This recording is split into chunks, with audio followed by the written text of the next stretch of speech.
Chapter 25: The Purpose of Your Life. A first step in your growth toward higher consciousness is to see clearly the enormous expenditure of fruitless energy that you are now putting into living out your addictive programming. Every addiction you have programmed into your head will separate you and make you suffer to a greater or lesser degree. Your feelings of disappointment, irritability, anger, jealousy, or fear are giving you urgent messages.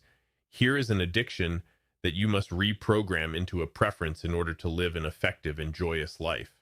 The remarkable thing about growing into higher consciousness is that it is only the release from the emotion-backed inner addiction that is required. You do not necessarily need to change your actions.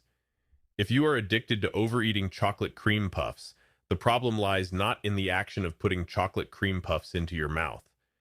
The problem lies wholly in the circuitry of your biocomputer that makes you a slave to this inner desire. When you use the 5 living love methods for reprogramming your addictions, the outer behavior will take care of itself. You may from time to time eat chocolate cream puffs, but you are freed from an inner addiction that dominates your consciousness. You will not keep a fresh supply in the house. You will no longer let a large part of your calories be wasted on such relatively empty food, with unfortunate consequences to your health. When you up-level this addiction to a preference, you may still enjoy a cream puff from time to time. But you can also enjoy life if you do not eat cream puffs. And so, the energy that was previously drained into an addiction can now flow into channels that add to your happiness and joy. When you reprogram an addiction, you may find that you have no further interest in the external actions that you have been engaging in. Or, when you reprogram an addiction and uplevel it to a preference, you may find that there will be no change in your external actions. For example, if you uplevel an addiction for not washing dishes to a preference, you may find that you are now able to consciously wash dishes. Your addictive programming will no longer operate to make you unhappy when you are doing this necessary job. The Living Love Way to Higher Consciousness does not teach you to repress the emotional programming that separates you from other people, for this causes psychosomatic diseases, or to express this duality and alienation, which is the traditional method of psychology and psychiatry. To go into higher consciousness, you must eliminate the cause of all feelings of duality, isolation, and separation that keep you from loving yourself and everyone and everything around you. The 12 pathways, the 7 centers of consciousness, and the 5 methods enable you to eliminate the cause of your unhappiness. You begin to realize that a direct and rapid way to find happiness is available through using your negative emotional feelings to show you which parts of your biocomputer need reprogramming in order to enjoy every moment of your life. In the past, you have used the majority of your energy trying to control, dominate, and change the people and situations in your life. Now, this energy can be channeled into the 5 methods to get free of the addictions that keep one trapped in greed, anger, and delusion. And then a most remarkable thing happens. When you reprogram your addictions, you will find that you can love everyone unconditionally, including yourself. As long as people were objects to be manipulated to help you achieve your addictions, real love, unconditional acceptance of another person, was impossible. You now find that you can love in a profoundly beautiful way that you never knew existed before. This new dimension of love produces a miracle in your life, for it now makes you open to new experiences, new people, and new activities. When you begin to live in the 4th level of consciousness, you no longer experience any person or any situation as a threat. You find that you now have everything you need to be happy.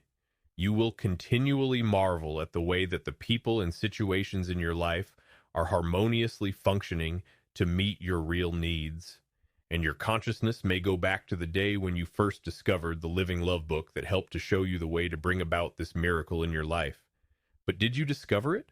Wasn't it the people and conditions of your life that offered it to you because of your openness? Trace the major things that have happened to you since the day you first began your conscious growth toward becoming a more receptive, effective, and wiser being. You will find that you have interacted with the people and conditions of your life to help you make wiser and wiser choices that have accelerated your continuing growth into higher consciousness. We're all on the journey together. It feels so unbelievably great to be liberated from the consciousness dominating barrage of desires, demands, expectations, inflexible patterns, models of how the world should treat you, addictions of every kind. Anyone watching you might see you doing more or less the same things you used to do, but there is a new you doing them. You still go to the grocery store to buy food, but you do it with a biocomputer that now permits you to enjoy every minute of the experience. No matter how many items you can't find or no matter how long you have to wait in line, you can no longer make yourself feel frustrated, disappointed, or create suffering of any sort. Your trip to a grocery store becomes a beautiful experience, and your smiles, your helpfulness, and your vibrations of love affect those around you.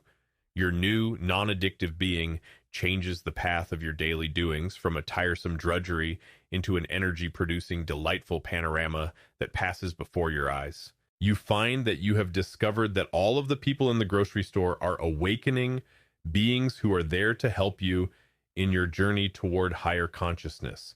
And you have the deep satisfaction of knowing that by living a higher consciousness life, you are also doing the most without any striving to help other beings in their growth toward higher consciousness. A beautiful thing about higher consciousness is that what is best for you is best for everyone else.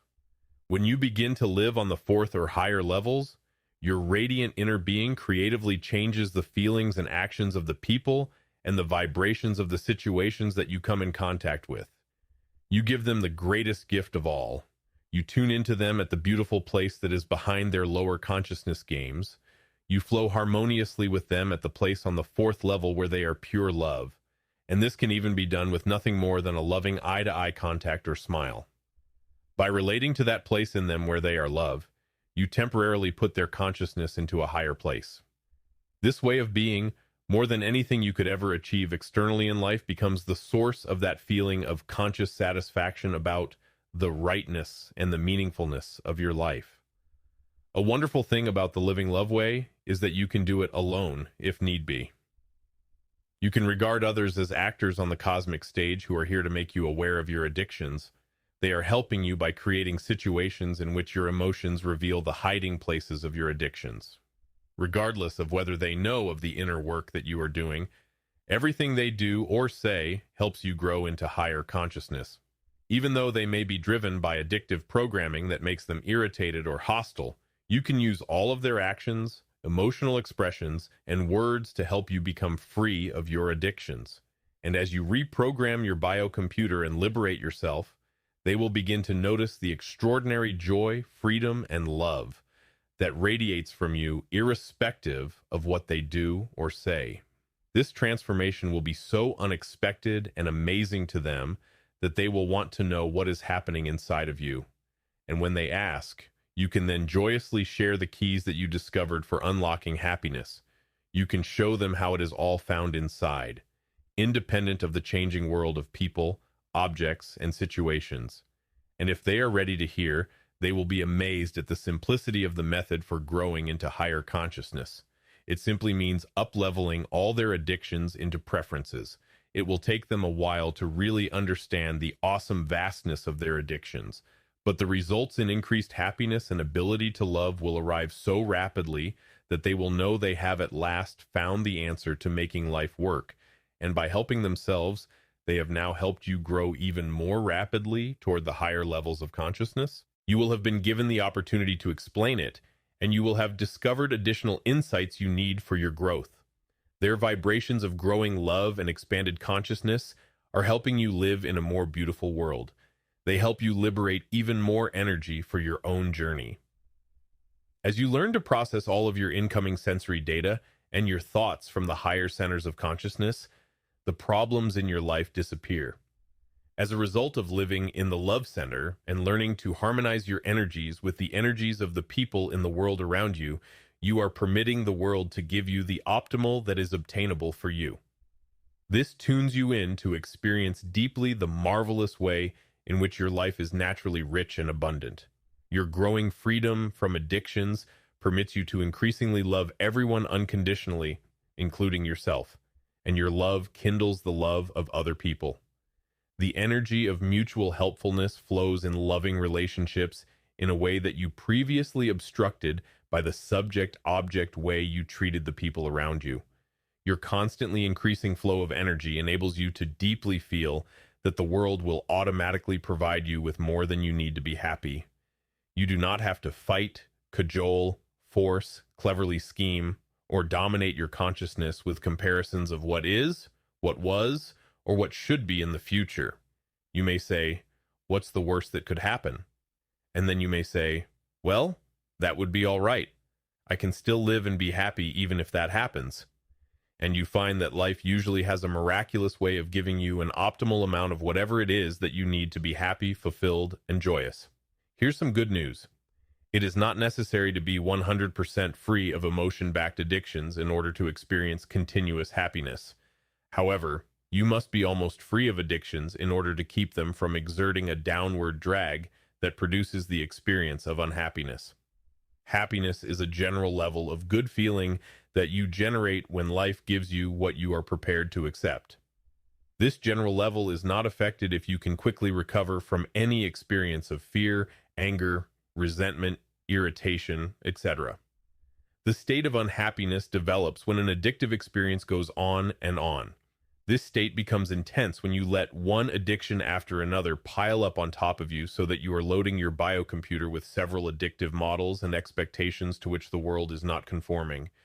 If, within several minutes or even an hour or so, you can get on top of an addiction, it will not usually affect your happiness level. If you trigger anger, for example, you can actually enjoy being angry for a short while. However, if you continuously make yourself angry, unhappiness inevitably develops because of the continued hyperactivity of your autonomic nervous system, the adverse feedback of the surrounding world, and the overwhelming cumulative effect of subject-object relationships, with resulting lowered energy, lowered insight, and lowered love.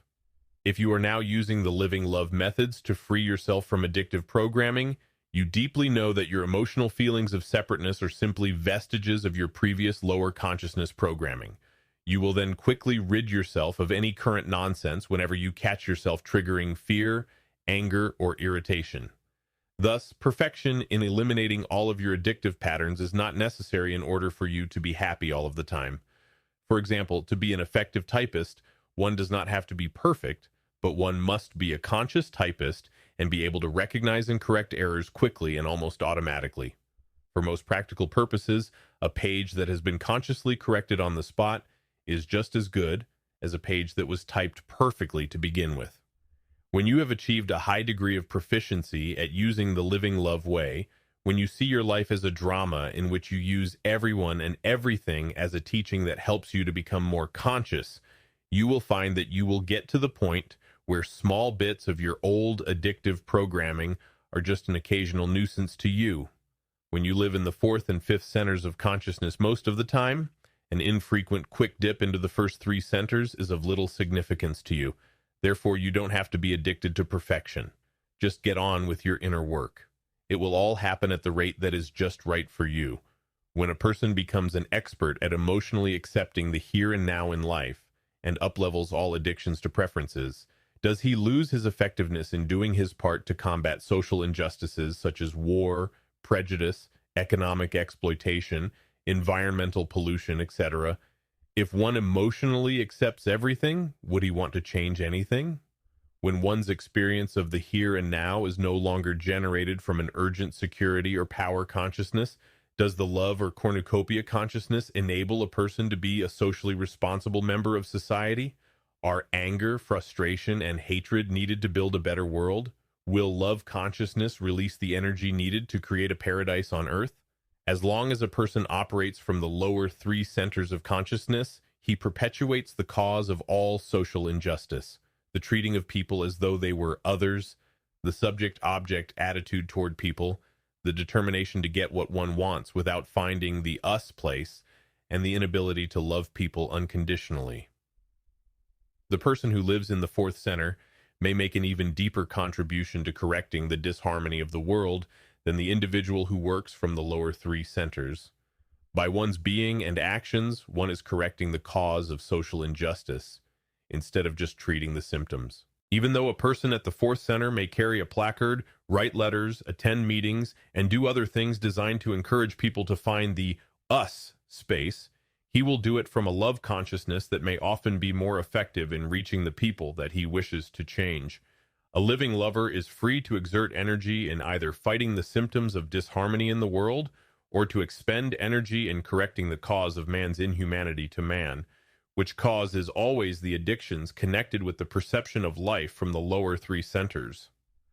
A living lover continually experiences the beauty and perfection of the world. He understands that we create events in order to give us the experience we need to get free from the lower centers. A living lover constantly experiences a harmony and love above and beyond the daily drama of addictive strife, and at the same time, he experiences the beauty and perfection of expending his energy to uplevel the security, sensation, and power consciousness of one's fellow beings into the love center of consciousness. It's all perfect now, and it's also perfect to expend energy to effect changes. To the degree that the world reflects the actions of individuals experiencing life through security, sensation, and power consciousness, the beauty and perfection of the world will consist of its ability to teach us what we need to know to uplevel our consciousness to the fourth center, both individually and collectively. To the extent that the world is populated by individuals who generate their experience from the fourth or higher centers of consciousness, the beauty and perfection are reflected by the continuous enjoyment of the cornucopia that life is giving to us. As you get on with your inner work on yourself, you develop a deep gut-level confidence that the cornucopia will happen automatically to the degree that you are free from processing your thoughts through an addictive security, sensation, and power consciousness. You realize you don't have to worry anymore about enough loving friends, enough food and shelter, enough enjoyable things to do, enough sex, avoiding catastrophes that would ruin your life, keeping people from pushing you around, etc. Based on your experience, you gradually develop the feeling that when you use the 12 pathways as your guide in everyday life situations, you can totally rely on the flowing harmony of the interactions of your energy and the energies outside of you to continuously give you more than you need to be happy. You realize that you can just live your life in a gentle, non-striving, flowing way. You realize that life is really set up to enable us to live happy, peaceful, fulfilling lives, and that it is only the automated dance of our security, sensation, and power addictions that keeps us from experiencing that we have more than we need to be happy. By getting rid of our emotion-backed addictions, demands, and expectations that make us reject what is, we discover that we can at all times enjoy the many strawberries that life is offering us, instead of dominating our consciousness with the tigers. As we learn to totally surrender to what is, we at last find more security, more delightful sensations, more powerful effectiveness, and more love than we could ever need to be happy.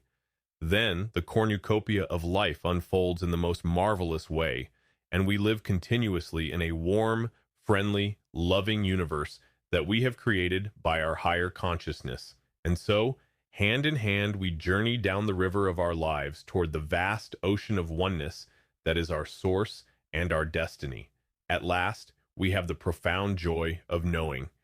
The purpose of our lives is to be free of all addictive traps and thus become one with the ocean of living love.